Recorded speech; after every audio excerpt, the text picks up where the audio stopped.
Anybody got a prescription, yeah, for this love pain? Anybody got a pill I could pop for this love pain? Anybody got a... Hello everyone, it's Keisha from Drink Coffee Make Stuff. Welcome to my channel. Today I am planning in my classic happy planner. This is my catch-all planner, so I'm going to pull the dashboard sheets out. Alright, so I'm planning in the dashboard section, and I have pulled one of my older sticker books, and that is the Keep Going. I'm not sure when this came out, but I've only used it probably once. So I've pulled this. I've also pulled this new sticker sheet pack to get some of the headers, and I have my Colorful Boxes Rainbow Mega Book. So I am planning for the week of March 28th through April 3rd, the last week in this month. So I'm going to go ahead and speed the video up, and when I finish, I'll be back.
All right, everyone, that is it. Let me go ahead and put this back on the disc.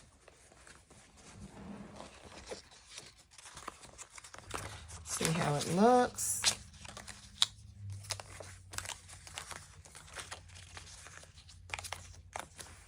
All right, yeah, that is really pretty. All right, and for this week's VB pens, I think I'm going to choose this one. This is Sagittarius. Has that pretty purple shimmer paint with the rose gold hardware. And this one, which is Starry Night.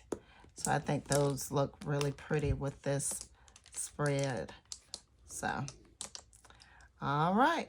So that's it. If you like this video, make sure you give me a thumbs up and leave me a comment down below. And if you want to see more videos, make sure you hit the subscribe button. And until next time, happy planning.